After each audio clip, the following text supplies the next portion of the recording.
محبت کے ساتھ درود و سلام پڑھیے. الصلاۃ والسلام علیک یا سیدی یا رسول اللہ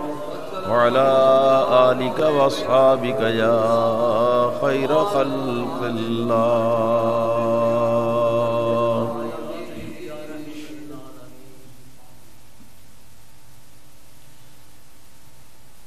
گرامی قدر حاضرین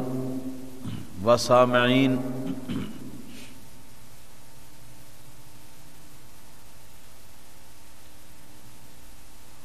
نماز حنفی کے سلسلے کی آج چوتھی تقریر ہے.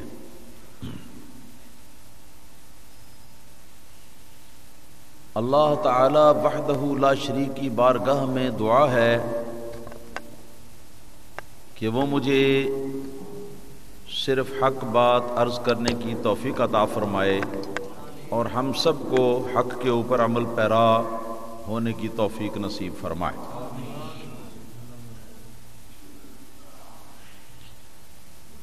گزشتہ خطاب میں دو مسئلے بیان ہوئے تھے.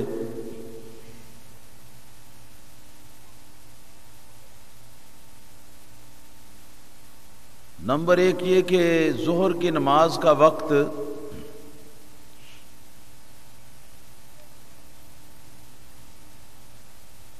زوال آفتاب سے لے کر اس وقت تک باقی رہتا ہے جب تک کہ ہر چیز کا سایہ اس کی اپنی لمبائی سے 2 گنا سایہ اصلی ہو جائے. اس کے بعد پھر اگلی نماز کا ٹائم.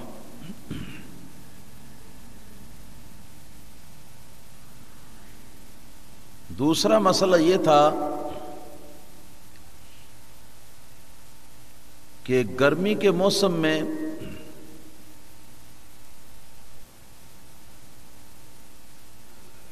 ظہر کی نماز اور یوں ہی جمعۃ المبارکہ کی نماز تاخیر سے پڑھنا مستحب ہے، جبکہ گرمی کی شدت ٹوٹ جائے اور گرمی کے اندر کمی ہونی شروع ہو جائے.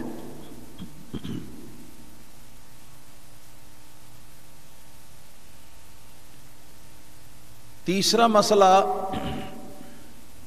اس کے بعد جو بیان ہوگا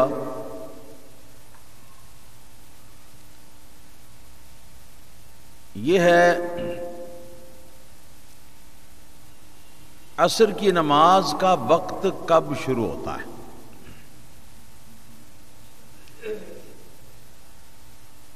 تو اس مسئلے کو ہم علیحدہ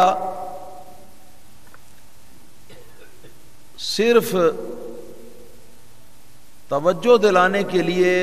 نام لے کر بتا رہے ہیں، وگرنہ یہ مسئلہ پچھلی تقریر کے اندر بیان ہو چکا ہے. یعنی یہ کہ 2 مثل سایہ ہونے تک ظہر کا وقت ہے تو اس کے ساتھ فی الفور عصر کا وقت شروع ہو جاتا ہے. اور مخالفین کے نزدیک سایہ 1 مثل ہر چیز کا جب ہو جائے تو عصر کا وقت شروع ہو جاتا ہے. اور اس سلسلہ میں جتنی گفتگو ہے اور دلائل کا سلسلہ وہ آپ پچھلی تقریر کے اندر سماعت کر چکے ہیں، لہذا یہ مسئلہ بھی پچھلی تقریر کے اندر حل ہو چکا.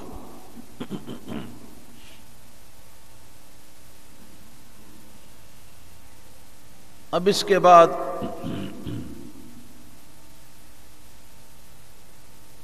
چوتھا مسئلہ ہے کہ عصر کی نماز کا مستحب وقت کب ہوتا ہے.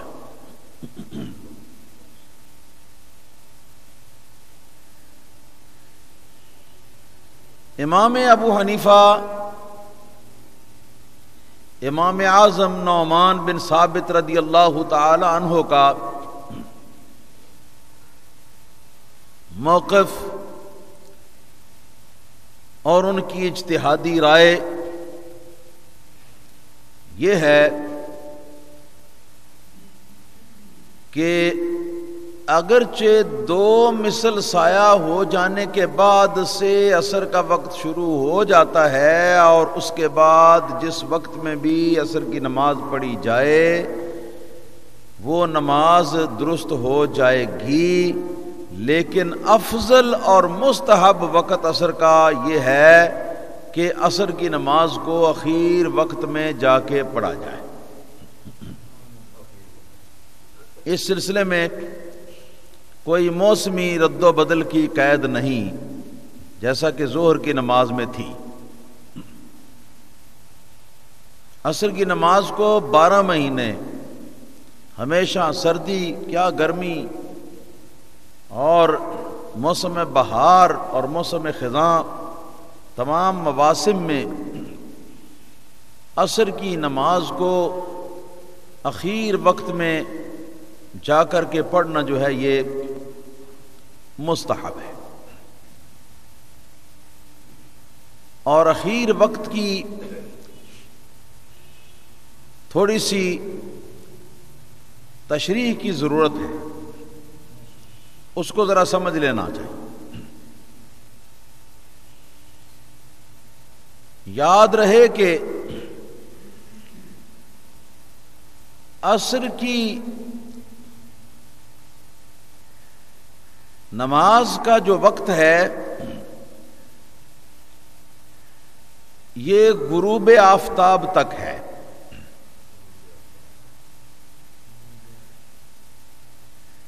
اگر آفتاب کا کنارہ ایک کنارہ ڈوب چکا، اوپر والا کنارہ ابھی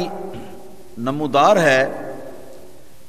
کسی نے عصر کی نماز نہیں پڑھی تھی اس سے پہلے، تو اس پر فرض ہے کہ وہ عصر کی نماز فوری طور پر پڑھ لی۔ اگر ایک رکعت اس نے یعنی پہلی رکعت کا سجدہ اس نے خواہ ایک کنارے کا بال کے برابر حصہ ہی بار ہوتے ہوئے پڑھ لی اور باقی سورج کے ڈوبنے کے بعد تو اس کی نماز عصر کی ادا ہو جائے گی۔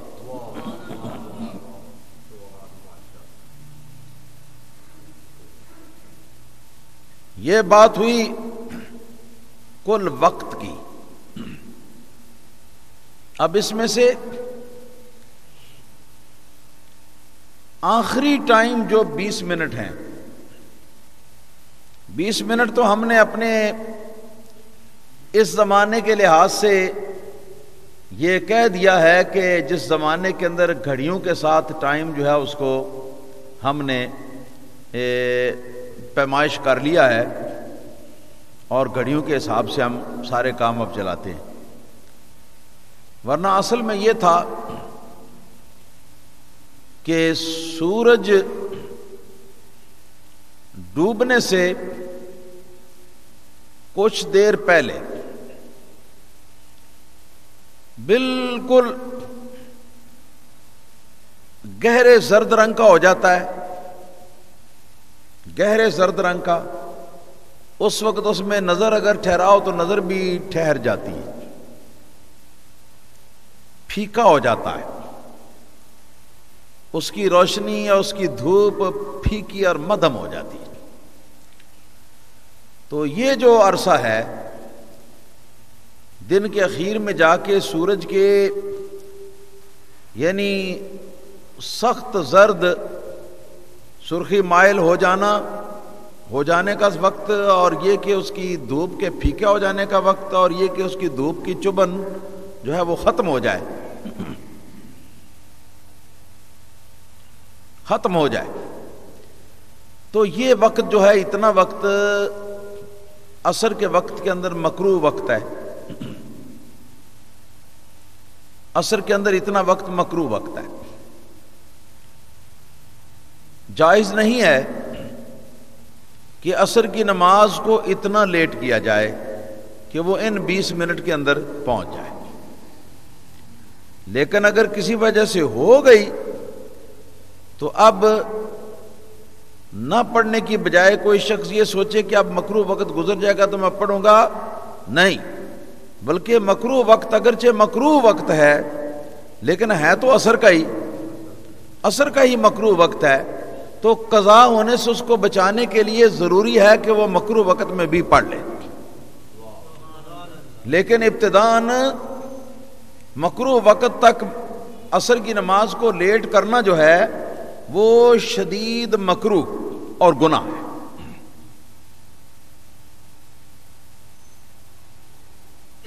یہ 20 منٹ آخر سے آپ منہا کر دیں، باقی جتنا ٹائم ہے عصر کا جب سے شروع ہوا تھا سارے کا سارا خالص جائز اور مباح ٹائم ہے۔ اس ٹائم کے اندر عصر کی نماز بالاتفاق جس بھی حصے کے اندر پڑھ لی جائے، اول میں، درمیان میں، اخیر میں، بشرطے کہ وہ آخری 20 منٹ کے اندر جا کے نہ داخل ہو، اس سے پہلے پڑھ کے فارغ ہو جائے، تو یہ نماز تمام امت اسلامیہ کی طرف منسوب ہونے والے جو فرقے ہیں ان سب کے نزدیک بالکل جائز ہے، اور یہ نماز بالکل درست ہو گئی ہے، اس میں کوئی فرق نہیں پڑا۔ البتہ بات تھی مستحب اور افضل ٹائم کی، تو افضل میں نے بتایا کہ ہمارے امام اعظم ابو حنیفہ رضی اللہ تعالیٰ عنہ اور امام مالک رضی اللہ تعالیٰ عنہ کے مذہب میں عصر کی نماز کو اس پورے سال کے اندر مؤخر کر کے، یعنی اخیر وقت کے اندر اس کو پڑھنا جو ہے یہ مستحب ہے۔ تو اس اخیر وقت میں پڑھنا جو مستحب ہے، تو یہ اخیر کی حد کیا ہے؟ اخیر کی حد اس کو ذرا جاننا چاہیے۔ اصل حد اس کی تو وہی ہے کہ 20 منٹ جو بعد میں ہیں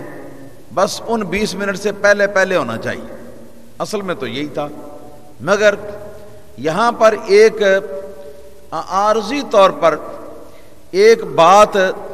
بیچ میں آ گئی کہ جس کا لحاظ کرنا ہمیشہ ہر نماز کے اندر ہر نمازی کے لیے ضروری ہوتا ہے، اور وہ یہ کہ بالفرض عصر کی نماز ہم نے مؤخر کر کے پڑھی، 20 منٹ کو تو اب حساب سے نکال دو تو مکروہ وقت ہے، مؤخر کر کے پڑھی۔ اب مؤخر کر کے پڑھنے کے بعد جب سلام پھیرا تو سلام پھیرنے پر معلوم ہوا کہ بھئی کپڑا ناپاک تھا جس کو پہن کے نماز پڑھی ہے، یا یہ کہ یاد آ گیا کہ میرا تو وضو ٹوٹ گیا ہوا تھا اور وضو کرنے سے پہلے ہی میں نے نماز پڑھ دی ہے، ہو سکتا ہے نا ایسا،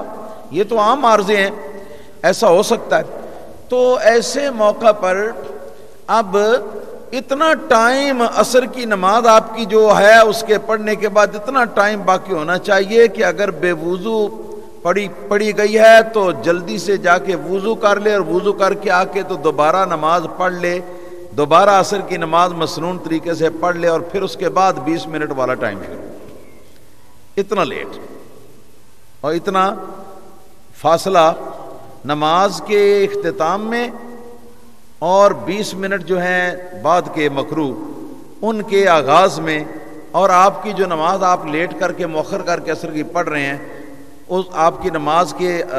مکمل ہو جانے کے اور 20 منٹ کے شروع ہو جانے کے بیچ میں اتنا فاصلہ کم سے کم ٹائم کا باقی ہونا چاہیے کہ جس میں نئے سرے سے وضو کر کے یا کپڑے بدلنے ہیں تو کپڑے بدل کے دوبارہ سنت کے مطابق آپ نماز عصر کی پڑھ سکیں۔ اور اس کے لیے جہاں تک ہمارے بزرگوں نے اندازہ لگایا ہے، تخمینہ لگایا ہے، وہ یہ ہے کہ آدھا گھنٹہ ٹائم بہت کافی، نماز کو دہرانا پڑے تو آدھا گھنٹہ ٹائم بہت کافی۔ بالفرض اگر کسی کو پتہ چلا نا کہ مجھ پر غسل فرض تھا اور غسل میں نے کیا نہیں تھا تو بھول کے میں نے اسی طرح نماز پڑھ لی، اگر کوئی شخص یہ سوچتا ہے تو وہ جا کے غسل کر لے اور غسل کر کے کپڑے بدل کے تو وہ دوبارہ نماز پڑھ سکے۔ آدھا گھنٹہ کافی وافی ٹائم۔ نتیجہ کیا نکلا؟ نتیجہ یہ نکلا کہ آدھا گھنٹہ یہ ہو گیا، 20 منٹ اگلے مکروہ کے ہو گئے، ان کو ملا لیں تو یہ کتنے ہو گئے؟ یہ 50 منٹ ہو گئے، تو تقریباً 45 یا 50 منٹ ابھی سورج کے غروب میں باقی ہوں اور آپ عصر کی نماز کو سنت کے مطابق با جماعت ادا کر کے فارغ ہو جائیں، یہ ہے اخیر وقت میں پڑھنا۔ اخیر وقت میں پڑھنے سے مراد یہ، اخیر وقت میں پڑھنے سے مراد یہ نہیں کہ آخری کنارے تک اس کو لے جاؤ، کیونکہ اگر کوئی ایسی ایمرجنسی بن گئی، کوئی مسئلہ بن گیا، تو خدا نخواستہ آپ پھر دوبارہ نماز پڑھنے کے لیے وقت ہی آپ کے پاس نہیں رہے گا، خواہ مخواہ نماز قضا ہو جائے گی آپ کی، تو قضا سے بچانے کے لیے اتنا وقت جو ہے وہ باقی آپ رکھ لیں۔ تو اب اس طور پر اگر سوچا جائے تو عصر کی نماز کو اگر سنت کے مطابق ادا کیا جائے، سنت کے مطابق ادا کیا جائے تو 15 منٹ ٹائم جو ہے وہ بڑا کافی ہے عصر کی نماز کو سنت کے مطابق ادا کریں۔ یعنی جس طرح قرات نبی کریم صلی اللہ علیہ وسلم جتنی کرتے تھے،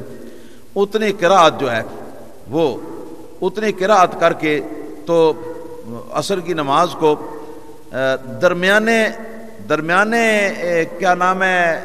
درمیانے خشوع خضوع اور درمیانی عاجزی کے درمیانے اعتدال کے ساتھ، درمیانے اعتدال کے ساتھ، یعنی بہت زیادہ لمبی کر کے بھی نہیں پڑھنی، بہت زیادہ مختصر کر کے بھی نہیں پڑھنی، بلکہ درمیانہ درجہ جو نبی کریم صلی اللہ علیہ وسلم کی نماز کا ہے، جس طرح سرکار کا طریقہ ہے کہ آپ نے بہت لمبی فرضوں کی نماز پڑھانے کی اجازت نہیں دی ہے امام۔ ایک مرتبہ سرکار دو عالم صلی اللہ تعالی علیہ وسلم نماز پڑھا رہے تھے، صحیح بخاری کی حدیث ہے، دوسری بھی حدیث کی کتابوں کے اندر تقریباً صحاح ستہ ساریوں میں موجود ہے۔ تو نبی کریم صلی اللہ تعالی علیہ وسلم کی اپنی عادت بھی تھی کہ جب آپ تنہا نماز پڑھتے تو دل کی حسرتیں نکال کے اس کو خوب لمبا کر کے اس کو پڑھتے اپنی منشا کے مطابق، اور جس وقت لوگوں کو نماز پڑھاتے تو نبی کریم صلی اللہ علیہ وسلم کی نماز بہت مختصر ہوتی، لیکن اس مختصر نماز میں بھی سرکار دو عالم صلی اللہ علیہ وسلم نماز پڑھا رہے تھے تو آپ نے پیچھے سے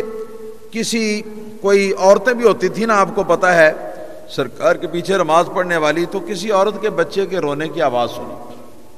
کیونکہ نماز کی حالت میں عورت جو ہے وہ بچے کی نگرانی نہیں کر سکتی، اس کی طرف توجہ نہیں دے سکتی، تو کسی بچے کے رونے کی آواز سنی تو سرکار دو عالم صلی اللہ تعالی علیہ وسلم نے نماز کو اور مختصر کر دیا اور سلام پھیرا اور فرمایا کہ میں نے اس لیے مختصر کر دیا ہے کہ کہیں وہ رونے والے بچے کی ماں پر فتنہ جو ہے وہ نہ برپا ہو جائے، کہیں اس کے قلب پر کہ جب وہ بچہ روئے گا، جب زیادہ رونا شروع ہوگا تو وہ پڑھ تو نماز رہی ہوگی مگر دل خاک نماز میں ہوگا، دل تو ادھر ہوگا۔ پھر نبی کریم صلی اللہ تعالی علیہ وسلم نے ارشاد فرمایا کہ من ام منکم وفی روایت من صلی منکم اے بالناس، جو شخص تم میں سے لوگوں کو دوسروں کو نماز پڑھائے، امام ہو اور دوسروں کو نماز پڑھائے، تو آپ نے فرمایا فلیخفف، تو حکم ہے اس کے لیے، میرا حکم ہے اس کے لیے کہ وہ اپنی نماز کو مختصر کر کے اپنی نماز کو پڑھائے۔ فَإِنَّ فِيهِ مُسْتَقِيلًا وَالْمَرِيضَ وَذَا الْحَاجَةِ وَالْمَرْأَةُ ذَاتُ السَّبِي، سرکار نے فرمایا کہ مختصر کر کے کیوں پڑھائے، زیادہ لمبی کیوں نہ کرے، اس لیے زیادہ لمبی نہ کرے کہ پیچھے جو کھڑے نمازی ہیں ان میں کوئی بوجھل ہوگا، یعنی کوئی زیادہ وزن والا ہوگا، اس سے زیادہ دیر تک کھڑے ہونا مشکل ہوگا، کوئی مریض ہوگا، کسی کو کوئی ضروری کام ہوگا کہ وہ چھوڑ کر آیا ہے کہ چلو پہلے نماز پڑھ لوں بعد میں وہ کام کروں گا، اور وہ کام بھی ضروری تھا، اس کام پر اس نے نماز کو ترجیح دی، تو اب امام کو نہیں چاہیے کہ نماز اتنی لمبی پڑھائے کہ وہ دنیا کے کاروبار جو ہیں وہ بھی بند ہو جائیں اور معطل ہو جائیں، اور آئندہ کے لیے لوگ توبہ کریں ایسے امام کے پیچھے نماز پڑھنے سے، اور لوگ جماعت کے بغیر ہی پڑھنا شروع کر دیں، کہیں کہ امام کے پیچھے جا کے اگر پڑھیں گے تو پھنس جائیں گے۔ اور اسی طرح عورتیں بھی ایسی موجود ہوتی ہیں، یہ سرکار کی حدیث جو ہے نا اس کا ترجمہ کر رہا ہوں، پیچھے عورتیں بھی ہوتی ہیں کہ جن کے بچے ہوتے ہیں، جن بچوں کو یا تو وہ گھر میں چھوڑ کے آئی ہیں اور ان کے دل کے اندر ایک کشش ہے بچے کی طرف، جب ماں کی مامتا ہوتی ہے، اور یا یہ کہ بچہ ساتھ لے کے آئی ہے اور ایک سائیڈ پہ اس نے لٹایا ہوا ہے یا بٹھایا ہوا ہے یا کچھ کیا ہوا ہے، تو اب چاہیے کہ جلدی سے اختصار کے ساتھ، مگر اتنا اختصار بھی نہ ہو کہ کوئی کام سنت کے خلاف ہو، نماز میں سنت کے خلاف جلدی نہ ہو، یعنی مختصر ترین نماز جو مسنون نماز ہے اس کا مختصر ترین نماز جو ہے وہ دوسرے کو پڑھانی چاہیے، لمبی نہیں پڑھانی چاہیے۔ اور فرمایا کہ وَمَنْ صَلَّى لِنَفْسِهِ فَلْيُسَلِّمْ مَا شَاءَ یا كَيْفَ شَاءَ، آپ نے فرمایا کہ جو شخص اپنی نماز اپنی تنہا صرف اپنی نماز پڑھے، امامت نہ کر رہا ہو، تو نبی کریم صلی اللہ تعالی علیہ وسلم نے ارشاد فرمایا کہ وہ چاہے جتنی لمبی کر کے پڑھنا چاہتا ہے اس کی مرضی ہے، وہ لمبی کر لے، وہ دراز کر لے، جتنا خشوع خضوع بڑھانا چاہتا ہے اتنا بڑھا لے، اس لیے کہ اب اس کی اپنی ذات کے لیے یہ ہے جو کچھ ہے، اور اپنی ذات کے اوپر ہی اس کا جو وزن ہے وہ وزن ہے، تو جہاں تک وہ پہنچ سکتا ہے وہاں تک وہ خوب پہنچے۔ لیکن جب لوگوں کو نماز پڑھانی ہے تو لوگوں کو نماز اس بات کا لحاظ رکھ کے پڑھانی ہے کہ نماز مسنون نماز کا جو مختصر ترین طریقہ ہے اس مختصر ترین طریقے سے نماز ہو۔ تو ایسے مختصر ترین طریقے کے لحاظ سے 15 منٹ کافی ٹائم ہے عصر کی نماز کے لیے۔ 1 گھنٹہ پہلے حساب میں آ گیا تھا،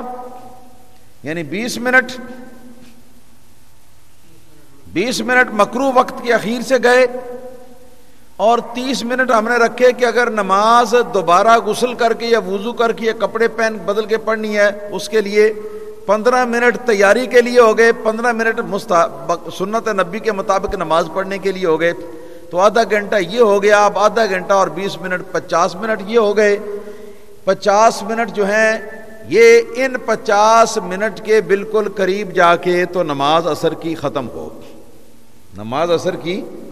50 منٹ ان 50 منٹ کے قریب جا کے ختم ہو، یہ ہے نماز عصر کا مستحب ٹائم۔ اور اس کا اندازہ ہماری گھڑیوں کے حساب سے یہ ہے کہ تقریباً آپ سمجھ لیں کہ کوئی 1.25 گھنٹہ سورج ڈوبنے سے، اندازہ ہے کہ سورج ڈوبنے سے 1.25 گھنٹہ پہلے آپ عصر کی نماز جو ہے وہ شروع کر لیں تو آپ کی نماز عصر کی ہر لحاظ سے کامل فضیلت والے ٹائم میں اور کامل مستحب ٹائم میں ہوگی۔ اس سے پہلے آپ اذان کا وقفہ، اذان اور نماز کے درمیان کا وقفہ جو اس کے لیے ٹائم آپ رکھنا چاہتے ہیں وہ 15 منٹ رکھ لیں یا وہ 20 منٹ رکھ لیں، وہ آپ کی مرضی ہے، ہاں جی۔ تو یہ اس طرح نماز سے تقریباً یہ سورج غروب ہونے سے 1.5 گھنٹہ پہلے اذان ہو جائے،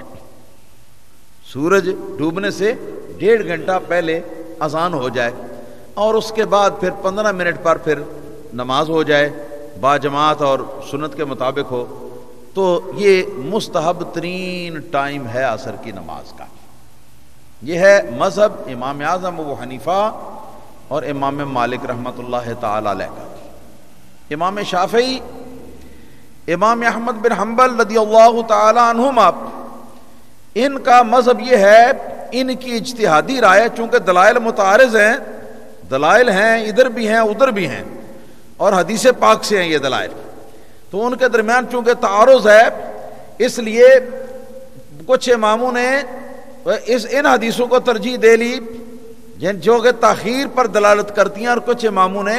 جلدی پڑھنے والی جو روایات ہیں ان روایات کو ترجیح دے دی۔ تو اس سلسلہ میں امام شافعی اور امام احمد بن حنبل رحمۃ اللہ تعالی علیہ کا مذہب جو ہے کہ عصر کی نماز کو 12 مہینے اول وقت میں ادا کرنا مستحب ہے۔ بات سمجھ گئے جی؟ ان کے نزدیک کیا ہے؟ عصر کی نماز کو اول وقت میں پڑھنا. اور اول وقت ان کے نزدیک کب ہوگا؟ اول وقت ان کے نزدیک اس وقت ہوگا جب ابھی ہمارے مذہب میں عصر کا ٹائم بھی شروع نہیں ہوا.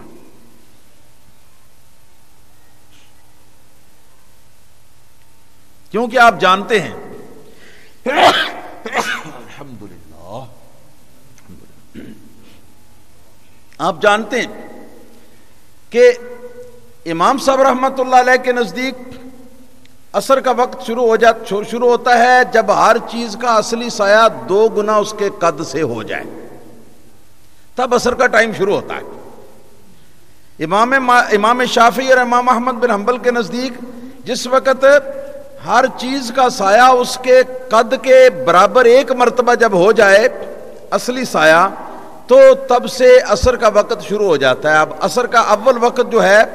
وہ پھر مثل دوم کے اندر ہوگا نا، مثل دوم کے اندر ہوگا نا اول وقت، یعنی جب کہ 1 قد کے برابر ہر چیز کے سایہ ہو چکا،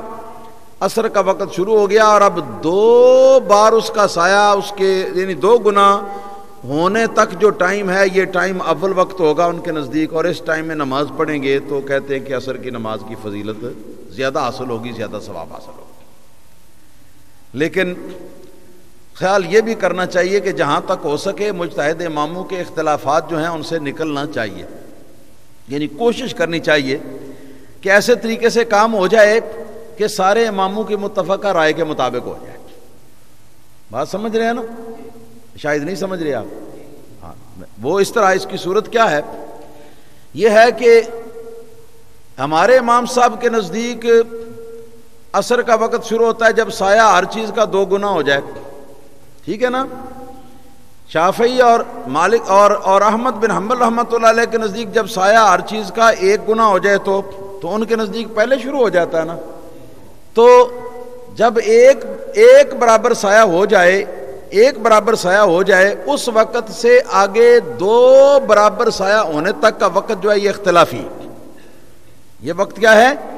اس میں 2 امام احمد بن حنبل اور امام شافعی کے نزدیک عصر کی نماز ہو جاتی ہے. امام صاحب رحمۃ اللہ علیہ کے نزدیک نماز اس میں عصر کی ہوتی نہیں، کیونکہ عصر کا ٹائم ہی شروع نہیں ہوا. تو اس کے بعد جو اخیر تک ٹائم ہے 20 منٹ تک، وہ سارے کا سارا ٹائم بالاتفاق مباح اور جائز ٹائم ہے. لہذا شوافی اور حنابلہ جو ہیں ان کو بھی یہ مشورہ ہمارے فقہاء دیتے ہیں کہ نماز اگر اخیر وقت میں پڑھ لیں تو سارے ائمہ کے نزدیک وہ وقت جو ہے وہ وقت جائز وقت ہوگا. تو 2 مثل کے بعد آپ نماز کا سلسلہ جو ہے اس کو شروع کریں تاکہ ہمارا بھی ٹائم ہو جائے. اچھا خیر، اب رہ گئے ہمارے اس زمانے کے بد مذہب غیر مقلدین حضرات. یہ حضرات جو ہیں یہ محض مستحبات کے اندر بھی یہ کفر کے فتوے دے دیتے ہیں، محض فضیلتوں کے مسائل کے اندر کو کھینچ کر بھی یہ شرک تک لے جاتے ہیں، اور نہ جانے کہاں کہاں تک کہ نماز ہی نہیں ہوتی. ان کا مذہب جو ہے وہ یہ ہے کہ اول وقت میں عصر کی نماز نہ پڑھی جائے تو عصر کی نماز گویا کہ مکروہ ہے اور یہ ہے اور وہ ہے، اس کے ثواب میں کمی ہو جاتی ہے. حالانکہ ایسا کسی اور امام کا مذہب نہیں. یہی وجہ ان کو آپ دیکھتے ہیں کہ جو ہی 12 بجتے ہیں تو 12 بجے کے بعد 10-15 منٹ گزار کر، بلکہ کبھی کبھی ایسا بھی ہوتا ہے کہ 12 بجے سے پہلے بھی زوال ہو جاتا ہے. یہ سردیوں کے موسم میں کچھ تاریخیں آتی کہ ابھی گھڑی پر 12 نہیں بجتے اور سورج جو ہے وہ اپنی جگہ اپنی سر کے برابر سے وہ سورج جو ہے وہ ڈھل گیا. تو یہ اس کا بھی انتظار نہیں کرتے کہ گھڑی میں 12 بج لیں، بلکہ جس وقت سورج ڈھل جاتا ہے تو فوراً ظہر کی نماز جو ہے یہ شروع کر دیتے ہیں، اذان. اور اسی طرح عصر کی نماز، عصر کی اذان ان کی، ہماری ظہر کی نمازیں ادھر ختم ہوتی ہیں، تھوڑی دیر گزرتی ہے تو یہ عصر کی اذانیں شروع کر دیتے ہیں. اور اس بات پر یہ بضد ہیں، سخت بضد ہیں. لہذا چلیے میں یہ تھوڑا سا تبصرہ کر دوں ان کی دلیلیں کیا ہیں. ان کی دلیل ترمذی اور ابو داود کی وہ حدیث ہے جس میں سرکار دو عالم صلی اللہ تعالی علیہ وسلم نے ارشاد فرمایا، جب آپ سے پوچھا گیا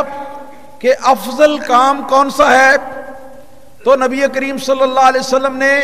لکھا ہے، حدیث کے اندر لکھا ہے کہ سرکار نے جواب میں فرمایا کہ جس وقت نماز کا وقت ہو جائے تو وقت کے ہو جاتے ہی، یعنی اول وقت کے اندر، اول کا لفظ ہے، اول وقت میں نماز کو پڑھ لینا، اول وقت میں نماز کو پڑھ لینا، یہ افضل بات ہے۔ یہاں سے انہوں نے یہ بات لی، لیکن میں دعوے کے ساتھ اور پورے وثوق اور تحقیق کے ساتھ کہتا ہوں کہ اول وقت میں نماز پڑھنے کے مستحب قرار دینے کی جتنی حدیثیں ہیں ون ٹو آل، ساری کی ساری ضعیف ہیں، ساری کی ساری کمزور ہیں، ساری کی ساری ضعیف ہیں۔ لہذا ایسے موقع پر جب صحیح حدیثوں کا ان کے ساتھ تعارض ہوگا تو ضعیف حدیثیں ترک کی جائیں گی، اور جو صحیح حدیثیں ہیں ان کے مقابلے میں قوی حدیثیں ہیں، ان کے اوپر عمل کرنا ہوگا، اور بحمدہ تعالی وہ قوی حدیثیں جو ہیں وہ ہمارے پاس ہیں۔ چنانچہ حدیث ہے مسند امام احمد بن حنبل میں اور ترمذی شریف، حضرت ام المومنین ام سلمہ رضی اللہ تعالی عنہا سے مروی، یہ پہلی حدیث عصر کے مستحب وقت کی کہ اس کو مؤخر کر کے پڑھنا چاہیے، اول وقت میں نہیں پڑھنا چاہیے۔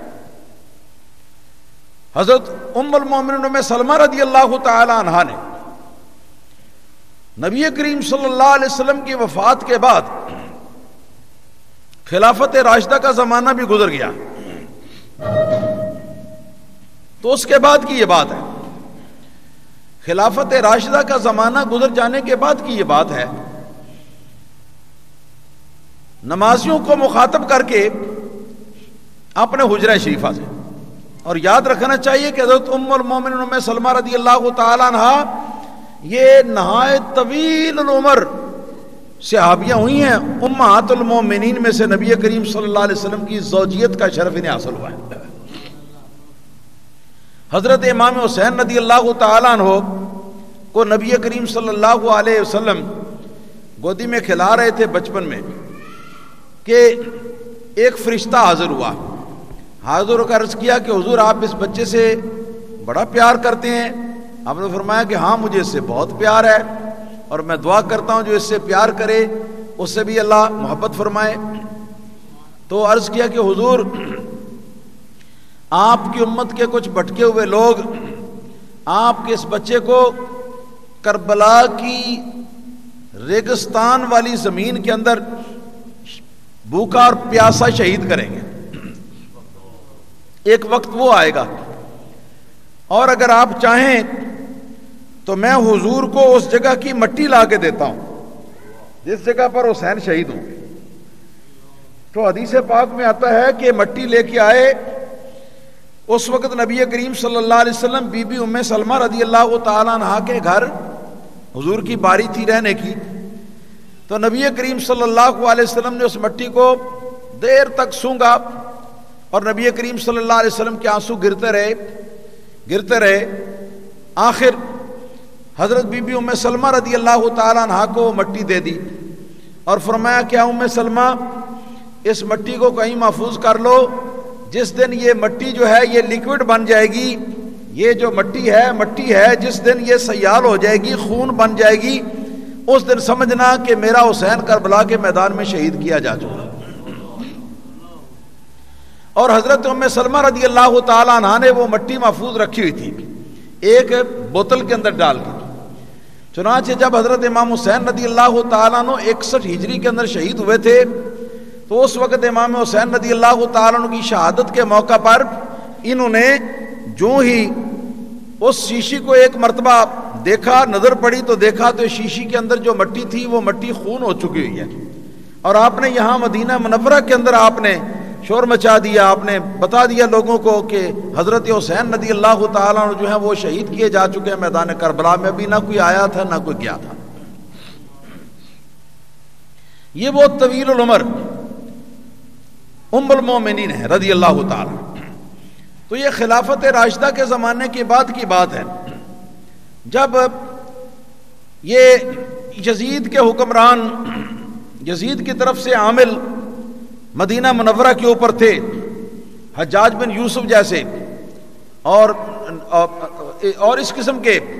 بنو امیہ کے لاؤبالی پن کا اظہار کرنے والے نماز کے سلسلے میں، جو نماز پہ چاہے پہلے پڑھی گئی یا وقت سے یا بعد میں پڑھی گئی یا پرواہ نہ کرنے والے. تو ام المومنین رضی اللہ تعالی عنہا نے ایک مرتبہ دیکھا کہ لوگ آتے ہیں مسجد کے اندر اور عصر کی نماز کا ٹائم شروع ہوتا ہے اور شروع ہوتے ہی نماز پڑھ کے تو چلے جاتے. امام صاحب کون ہوتے تھے؟ جو گورنر ہوتے تھے مدینہ کے، وہی امامت بھی کرتے تھے. وہ نماز پڑھا کے تو چلے جاتے ہیں اور لوگ بھی چلے جاتے ہیں. چنانچہ ایک روز آپ سے نہ رہا جا سکا، آپ نے دروازے کے پردے کے پیچھے سے آپ نے آواز دے کر کہا کہ او نمازیوں، او نماز پڑھنے والوں سنو، کان رسول اللہ صلی اللہ علیہ وآلہ وسلم اشد تعجیلا للظہر منکم وانتم اشد تعجیلا للعصر منہ. نبی کریم صلی اللہ علیہ وسلم کا طریقہ تھا کہ وہ ظہر کی نماز اول وقت میں پڑھتے تھے، یعنی سردی میں. سردی کی ظہر کی بات ہو رہی ہے، گرمی کی نہیں بات ہو رہی. گرمی میں تو سرکار نے خود فرمایا ہے مؤخر کر کے پڑھو، تو یہ سردی کی بات ہے. سردی کے اندر ظہر کی نماز کو آپ اول وقت میں پڑھا کرتے تھے اور تم عصر کی نماز کو اول وقت میں پڑھنا شروع کر رہے ہو. ہاں جی، سرکار کا طریقہ یہ تھا کہ آپ عصر کی نماز جو ہے اس کو آخر وقت میں پڑھتے تھے اور تم اول وقت میں پڑھتے ہو. اس بات کو کہہ کر حضرت بی بی ام سلمہ رضی اللہ تعالی عنہا نے ان بنو امیہ کے جو حکمران تھے، ان کے جو گورنر وغیرہ تھے اور جو ان کے وہ ذمہ داران حکومت تھے، ان کو ڈانٹا اور ڈانٹ کر بتایا کہ نبی کریم صلی اللہ علیہ وسلم کی سنت کے مطابق اگر نماز عصر کی ادا کرنی ہے تو اول وقت میں نہ ادا کرو بلکہ آخر وقت میں ادا کرو. اگرچہ نماز ہو جاتی لیکن مسنون یہ ہے کہ عصر کی نماز کو مؤخر کر کے پڑھا جائے. اور یہ حدیث جو ہے ڈنکے کی چوٹ پر اس کی سند صحیح ہے، کوئی نقص نہیں، سند کے اندر کوئی ضعف نہیں کسی قسم کا. اب دوسری حدیث یہ سنن ابن ماجہ میں بھی ہے اور مسند امام احمد بن حنبل میں بھی. مسند کی جلد نمبر 5 ہے، صفحہ نمبر 361 ہے، اور سنن ابن ماجہ جس کا نسخہ میرے پاس ہے سرگودا کا چھپا ہوا، اس کا صفحہ نمبر 50 ہے. حضرت بریدہ اسلمی، بنو اسلم قبیلے کا نام تھا، اس قبیلے سے تعلق رکھنے والے سرکار کے ایک صحابی تھے حضرت بریدہ رضی اللہ تعالیٰ. اور یاد رکھنا یہ بریدہ وہی بریدہ ہیں کہ نبی کریم صلی اللہ علیہ وسلم جب ہجرت فرما کر مدینہ منورہ کے قریب پہنچے تو ادھر ابو جہلیوں کا اعلان تھا بڑے بڑے انعامات کا، جو حضور کو قتل کر دے یا جو حضور کو دیکھ کر ہمیں خبر کرے یا حضور کو جو پکڑ لے یا پکڑوا دے، بڑے بڑے انعامات کا. اس انعام کے لالچ میں یہ بریدہ حضور نبی کریم صلی اللہ تعالی علیہ وسلم پر حملہ آور ہونے کے لیے آئے تھے. مگر جب حملہ آور ہونے کے لیے آئے تو نبی کریم صلی اللہ تعالی علیہ وسلم نے نظر کرم فرما دی اور دل کی دنیا بدل گئی، انقلاب آ گیا آپ کے اندر. فوری طور پر تلوار جو تھی اپنی ایک طرف رکھ کر نبی کریم صلی اللہ علیہ وسلم کے جا کے قدم بوس ہو گئے اور اس کے حضور مجھے کلمہ پڑھائیں اور اپنا ہاتھ آگے بڑھائیں، میں آپ کے ہاتھ پر بیعت اسلام کرنا چاہتا ہوں. سارے کچھ ہو گیا. اب یہ سب کے نبی کریم صلی اللہ علیہ وسلم کے سب سے بڑے دشمن تھے تھوڑی دیر پہلے، اور اب اتنے تابع دار اور اتنے محب کہ نبی کریم صلی اللہ علیہ وسلم کا قافلہ جب چلنے لگا، کیونکہ جو مدینہ منورہ کے قریب پہنچتے گئے نا تو قبائل کے کچھ لوگ جو مسلمان ہو چکے ہوئے تھے وہ بھی حضور کے ساتھ شامل ہوتے گئے اور مدینہ منورہ پہنچنے کے وقت تک اچھا خاصا قافلہ بن گیا. تو حضرت بریدہ الاسلمی رضی اللہ تعالیٰ نے دیکھا سرکار اب چلتے ہیں تو سرکار کے آگے علم نہیں ہے، جھنڈا نہیں ہے. پرانے زمانے میں طریقہ تھا جب قافلے چلتے تھے تو جھنڈا لے کر چلتے تھے، آگے علم بردار ہوتا تھا. تو نبی کریم صلی اللہ علیہ وسلم کے آگے کھڑے ہو کر حضور کو انہوں نے روک لیا، محبت کے انداز میں روک لیا اور عرض کیا کہ لا یا رسول اللہ صلی اللہ علیہ وسلم انکا لن تدخل المدینہ حتی یکون امامکا لواء، جب تک آپ کے آگے جھنڈا نہیں ہوگا اس وقت تک آپ مدینہ منورہ داخل نہیں ہوں گے. چنانچہ پھر آپ نے یہ کیا کہ اپنی پگڑی اتاری اور پگڑی اتار کر اس کو جیسا بھی کیا کر کے تو اس کو نیزے کی نوک کے اوپر لمبا برچھا تھا، لمبا برچھا، لمبی سوٹی والا لمبا اس کا ڈنڈا تھا، تو اس کے اوپر لٹکایا اور لٹکا کر تو حضور کے آگے ہو گئے اور عرض کیا کہ حضور آپ تشریف لائیے، اب شان کے ساتھ تشریف لائیے۔ یہ حضرت بریدہ اسلمی وہ ہے۔ ان کی روایت ہے، فرماتے ہیں کہ ہم نبی کریم صلی اللہ تعالی علیہ وسلم کے ساتھ تھے ایک موقع پر، ایک غزوے میں، اور آسمان پر بادل چھائے ہوئے تھے، آسمان پر بادل چھائے ہوئے تھے۔ تو کہتے ہیں کہ عصر کا وقت جو تھا اس کا ہم انتظار کر رہے تھے کہ ہم عصر کی نماز پڑھیں، تو نبی کریم صلی اللہ تعالی علیہ وسلم اتنے میں ارشاد فرماتے ہیں کیا کہ بکروا بالصلاۃ فی یوم الغیم فإنہ من فاتتہ صلاۃ العصر حبط عملہ۔ سرکار نے فرمایا کہ جب بادلوں والا دن ہو، سورج دکھائی نہ دیتا ہو، تو عصر کی نماز کو اول وقت میں پڑھ لیا کرو، عصر کی نماز کو اول وقت میں پڑھ لیا کرو۔ جب بادل چھائے ہوں، سورج نظر نہیں آتا، پتہ نہیں چلتا سورج کا کہ سورج جو ہے وہ کہاں تک پہنچا ہے، کیونکہ سورج سے دیکھ کے اندازہ کرنا ہوتا تھا، تو فرمایا کہ ایسے بادلوں والے دن میں عصر کی نماز اول وقت میں پڑھ لیا کرو۔ مطلب کیا تھا؟ مطلب یہ تھا کہ اول وقت میں پڑھ لو گے تو ان ٹائم وقت کے اندر ہی نماز ادا ہو جائے گی۔ اگر اخیر وقت میں لے جاؤ گے تو شاید تم سمجھتے ہو کہ اخیر وقت میں ہو رہی ہے، لیکن حقیقت کے اندر سورج ہی ڈوب چکا ہو، یا حقیقت کے اندر وہ 20 منٹ والا مکروہ ٹائم شروع ہو چکا ہو۔ تو مکروہ وقت سے بچانے کے لیے سرکار نے بادلوں والے دن کے اندر آپ نے فرمایا کہ عصر کی نماز کو اول وقت میں پڑھا کرو۔ پھر فرمایا سنو کہ جس کی عصر کی نماز فوت ہو گئی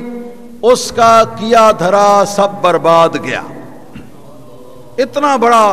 بڑا یہ نقصان ہے عصر کی نماز جو ہے اس کو چھوڑنا۔ خیر یہ بات تو اپنی جگہ پر، لیکن ہمارا اصل جو ہے جو ہمارا مطلوب ہے اس حدیث میں سے وہ ہے بکروا بالصلاۃ فی یوم الغیم۔ عصر کی نماز کا وقت تھا، فرمایا کہ عصر کی نماز جلدی جلدی اول وقت میں پڑھ لو، بادل چھائے ہوئے ہیں۔ مطلب یہ تھا کہ ایسا نہ ہو کہ کہیں تاخیر کا انتظار کرتے کرتے سورج مکروہ وقت میں جان گھسے اور تم نے ابھی عصر کی نماز نہ پڑھی ہو۔ اس حدیث کے تحت رفع العجاجہ فی ترجمۃ سنن ابن ماجہ، ترجمہ ہے سنن ابن ماجہ کا، جو غیر مقلد وہابیوں کے سردار مولوی وحید الزمان حیدرآبادی نے ترجمہ یہ لکھا ہے۔ ترجمے کے ساتھ ساتھ کہیں کہیں تھوڑی تھوڑی شرح بھی کی ہے۔ اس نے اس حدیث کو جہاں ترجمہ کیا ہے سنن ابن ماجہ کے اندر، تو ترجمہ کرنے کے بعد یہ فے لکھ کے، فے کا مطلب ہے کہ آگے ایک فائدے کی بات میں ایک ترجمے کے علاوہ بیان کر رہا ہوں، یہ ترجمہ نہیں ہے، یہ میری طرف سے ہے۔ تو لکھا ہے کہ کیا ہو گیا بھائی، مجھے ہی خاموش کرا دیا آپ نے، ماشاءاللہ، اللہ تعالی رحم فرمائے۔ الصلاۃ والسلام علیک یا سیدی یا رسول اللہ وعلی آلہ وصحبہ یا سیدی۔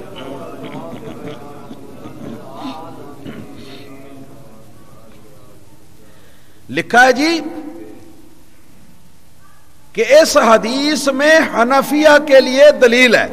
یہ الفاظ جو بول رہا ہوں یہ سردار وہابیہ، سردار اہل حدیث مولوی نواب وحید الزمان حیدرآبادی کے الفاظ ہیں، میں دکھا سکتا ہوں ان کی کتاب سے جس کا میں نے نام لیا ہے۔ لکھا ہے کہ اس حدیث میں حنفیہ کی دلیل ہے، اس حدیث میں حنفیہ کی دلیل ہے کہ ان کے نزدیک عصر کی نماز اخیر وقت میں پڑھنا مستحب ہے، کیونکہ اس حدیث سے پتہ چلتا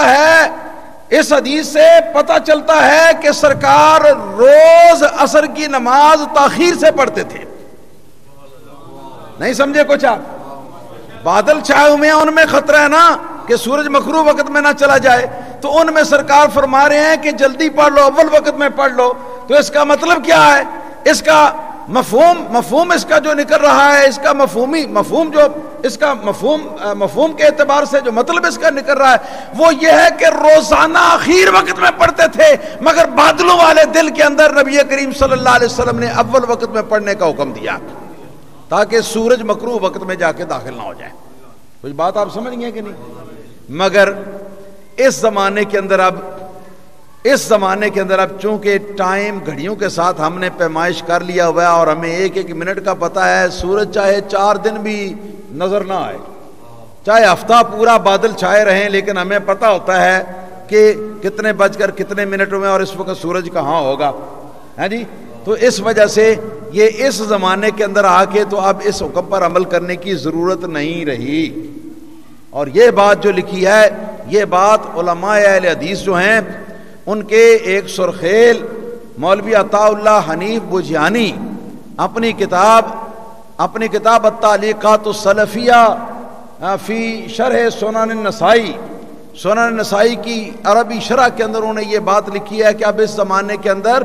اب ضرورت نہیں ہے عصر کی نماز کو بادلوں والے دن میں بھی اول وقت کے اندر پڑھنے کی، اس لیے کہ جو خطرہ تھا وہ خطرہ اب نہیں رہا. گھڑیوں سے ٹائم کی پیمائش ہو چکی ہے اور پتہ ہے ہر کیلنڈر جو لگا ہوا ہے آپ کی مسجد کے اندر یا کہیں اور، تو اس پر ٹائم لکھا ہوا ہے کہ غروب آفتاب کب ہوگا. 20 منٹ پہلے کا اندازہ جو ہے ہر شخص کر سکتا ہے. تو اس وجہ سے اب اس پر عمل کرنے کی ضرورت نہیں، یعنی یہ کہ روزانہ عصر کی نماز بقول ان کے تاخیر کر کے ہی پڑھنی چاہیے. یہ حدیث ہے جی. دوسری حدیث،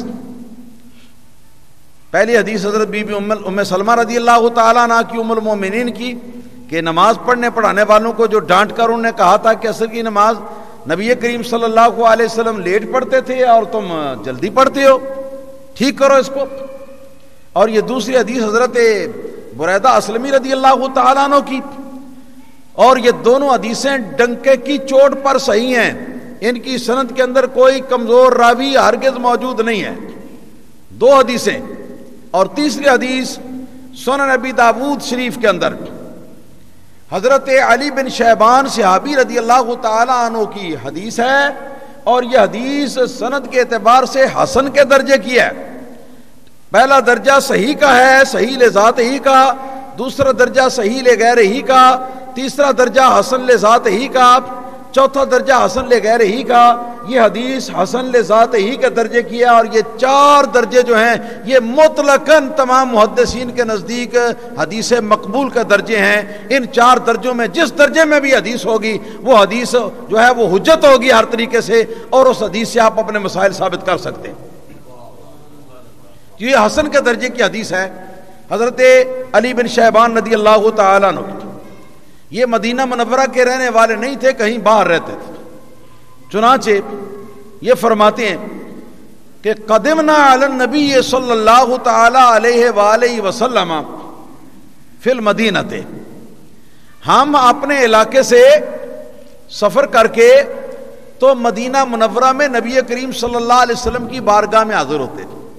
جو دور دراز کے علاقوں کے صحابہ تھے نا، مختلف قبائل کے، ان کا طریقہ تھا کہ وہ کئی روز کے لیے مدینہ منورہ آ کر ٹھہر جاتے تھے. نبی پاک صلی اللہ علیہ وسلم سے شرائع اسلام یعنی اسلامی احکام جس طریقے سے عمل کرنے ہیں، حضور کے شب و روز کے معمولات جو ہیں ان سب کو یہ معلوم کرتے اور دیکھتے اور سمجھتے، اور سمجھ کر پھر اپنے قبائل میں چلے جاتے اور جا کے وہاں کے لوگوں کو وہ ہدایت اور رہنمائی فرماتی. اسی طرح یہ بھی ہے، کہتے ہیں ہم مدینہ منورہ میں جب آئے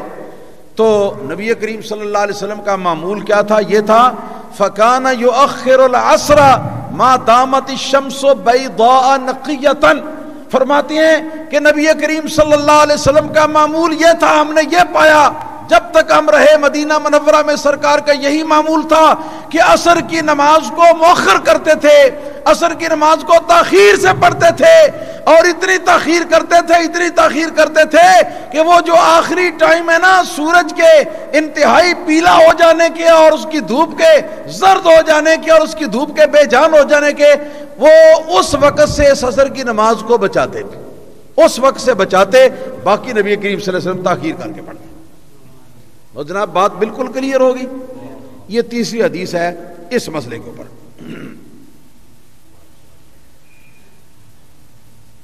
کتنے مسئلے ہو گئے جی؟ 4 ہو گئے. ظہر کا ٹائم دوسری مثل سائے تک ہے ایک. دوسرا مسئلہ ظہر کی نماز کے پڑھنے کا گرمی کے موسم میں مستحب وقت مؤخر کر کے پڑھنا ہے، دیر سے پڑھنا ہے. اور تیسرا مسئلہ عصر کا وقت کب شروع ہوتا ہے. اور چوتھا مسئلہ جو ہے کہ اگرچہ 2 مثل سایہ، جب ہر چیز کا سایہ اس کے قد سے 2 گنا ہو جائے اس کے بعد عصر کا وقت شروع ہے، تو اس وقت سے لے کر سورج کے ڈوبنے سے 20 منٹ پہلے تک سارا ٹائم عصر کا صحیح اور جائز اور مباح ٹائم ہے. اس میں جس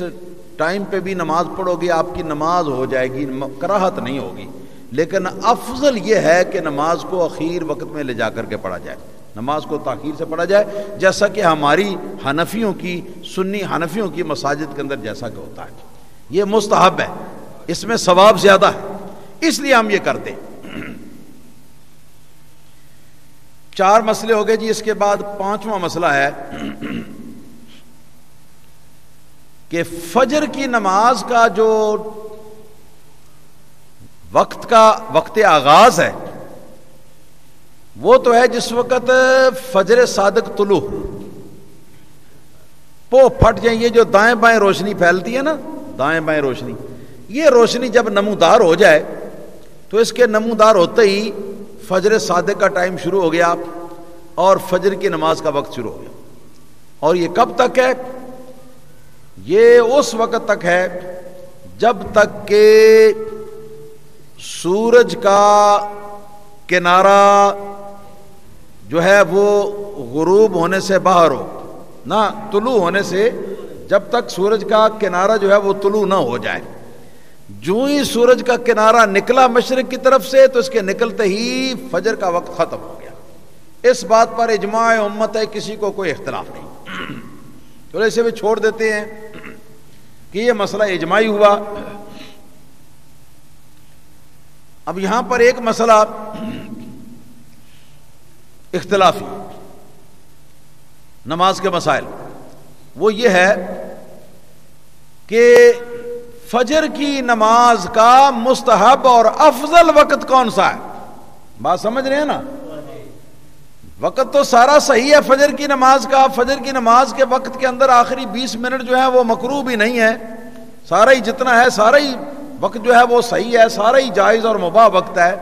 لیکن افضل کب ہے کہ عصر کی کہ اپنا فجر کی نماز پڑھیں تو ثواب زیادہ ملے، وہ وقت کون سا ہے؟ اس سلسلے میں امام اعظم ابو حنیفہ اور امام مالک رضی اللہ تعالی عنہما کا موقف یہ ہے، فرماتے ہیں کہ فجر کی نماز کو فجر کے طلوع ہونے کے بعد جب فجر کا خوب اجالا چھا جائے، فجر کی خوب روشنی چھا جائے، تو خوب روشنی چھا جانے کے وقت میں فجر کی نماز کو پڑھنا چاہیے،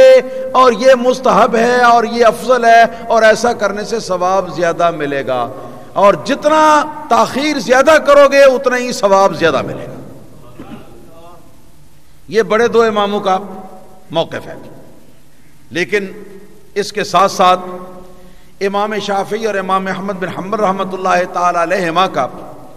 موقف اس کے برعکس ہے. وہ کہتے ہیں کہ جب فجر طلوع ہو جائے تو فجر کے طلوع ہونے کے بعد جو رات کا بقایا اندھیرا باقی ہوتا ہے، باقی اندھیرا رہ جاتا ہے نا فجر کے طلوع ہونے کے وقت، اس اندھیرے کے اندر ایسے ٹائم میں کہ ایک دوسرے کو دیکھ کر پہچان نہ سکیں، ایسے ٹائم کے اندر فجر کی نماز جو ہے وہ پڑھ لینی چاہیے، پڑھ لینی مستحب ہے. یہ امام شافعی اور امام احمد بن حنبل کا یہ موقف ہے. اور امام صاحب رحمۃ اللہ علیہ اور امام مالک کا کہ اتنا تاخیر سے پڑھو کہ اجالا خوب پھیل جائے، خوب اجالا پھیل جائے، دور تک آپ کی نظر دیکھ سکے، اس وقت میں جا کر فجر کی نماز پڑھو تو ثواب زیادہ ہے. اور جس قدر فجر کی نماز کو تم مؤخر کر کے پڑھو گے، جتنا فجر کے ٹائم کے اندر ہی پڑھنی ہے، مگر فجر کے ٹائم کے اندر جتنا لیٹ، جتنا اور دیر کر کے پڑھو گے اتنا ہی اور زیادہ تمہیں ثواب حاصل ہوگا۔ مگر یہاں ایک ہے ہمارے غیر مقلدین پاکستان انڈیا کے، جو اپنے آپ کو اہل حدیث کہلاتے ہیں، کسی زمانے میں اپنے آپ کو فخر کے ساتھ وہابی کہلاتے تھے، مگر بعد میں ان کو سوجا کہ اپنا نام بدل لیں، تو پھر انہوں نے ایک انگریز بہادر کے پاس جا کر تو باقاعدہ قانونی طور پر اپنا نام وہابی سے اہل حدیث چینج کروا لیا۔ ان حضرات کے نزدیک یہ ہے جی کہ جو لوگ روشنی میں، فجر کی روشنی میں نماز پڑھتے ہیں، اس کے مذاق اڑاتے ہیں اور کہتے ہیں کہ تمہاری بھی کوئی نماز ہے، لا حول ولا قوت الا باللہ العلی العظیم۔ ائمہ اربعہ کا اختلاف تو اتنا تھا کہ افضل کیا ہے، یعنی بہتر اول وقت میں پڑھ لو ہے یا بہتر اخیر وقت میں پڑھو، یہ ہے، اتنا تھا۔ یہ نہیں کہتے تھے کہ تمہاری نماز خراب ہو گئی، مگر ان لوگوں کا حال تو یہ ہے کہ میں نے خود اپنے کان سے سنا کہ ایک شخص، ایک وہابی شخص غیر مقلد، ایک حنفی سنی کو وہ کہہ رہا تھا کہ یہ جی نماز پڑھ کے باہر نکلیں آپ تو آگے چڑیاں جو ہیں وہ چہچہا رہی ہیں، چڑیوں کی آواز آ رہی ہے، تو یہ بھی کوئی نماز ہے؟ یہ تو نماز دن چڑھے نماز ہوئی۔ جب چڑیاں چہچہاتی ہیں، آپ کو پتہ ہے کب چہچہاتی ہیں؟ آدھا گھنٹہ، پون گھنٹہ جب سورج کے طلوع میں باقی ہوتا ہے تو اس وقت وہ چہچہاتی ہیں، اور سورج کے طلوع کے وقت تک وہ چہچہاتی رہتی ہیں، شور ہوتا ہے چڑیوں کے چہچہانے کا۔ تو اس وقت کے اندر نماز پڑھنا یہ امام اعظم ابو حنیفہ اور امام مالک کے نزدیک مستحب ہے، اور امام شافعی اور امام احمد بن حنبل کے نزدیک بھی جائز ہے، اگرچہ زیادہ ثواب نہیں مگر تو بھی جائز ہے بغیر کراہت کے۔ اور وہابی صاحبان جو غیر مقلدین ہیں، ان حضرات کے نزدیک کہتے ہیں بھئی یہ بھی کوئی نماز ہے، لا حول ولا قوت الا باللہ العلی العظیم۔ ان حضرات کی شدت اور ان حضرات کی سختی جو ہے وہ مجبور کرتی ہے کہ ہم ان مسائل کو کھول کر ذرا ان کو اپنے سنی بھائیوں کے سامنے پیش کریں۔ میں اس مسئلے پر ذرا خصوصیت کے ساتھ بات کرنا چاہتا ہوں۔ میں چاہتا ہوں کہ جو ان کی دلیل ہے نا میں اسے بھی بیان کروں، اور جو ہمارے امام صاحب رحمۃ اللہ علیہ کی دلیلیں ہیں وہ بھی میں بیان کروں۔ ٹائم چونکہ ہو چکا ہے، میں اب اس مسئلے کے دلائل کو نہیں چھیڑتا، اس لیے کہ خواہ دیر ہو جائے گی۔ آئندہ جمعۃ المبارکہ پرانے وقت کے مطابق 12:30 بجے پورے آپ حضرات یہاں آئیں، اور بھی دوست احباب جو شکوک و شبہات میں پڑے ہیں اور پریشان ہیں کہ پتہ نہیں صحیح بات کیا ہے، ان حضرات کو ساتھ لے کر آئیں اور آ کر یہ مسائل جو ہیں اپنی نماز کے سنیں، تاکہ آپ کو پتہ چلے کہ جو نماز ہم حنفی پڑھتے ہیں بحمدہ تعالی، وہ حدیث اور سنت نبی کریم صلی اللہ علیہ وسلم کے سب سے زیادہ قریب ہے۔ وآخر دعوانا الحمدللہ رب العالمین۔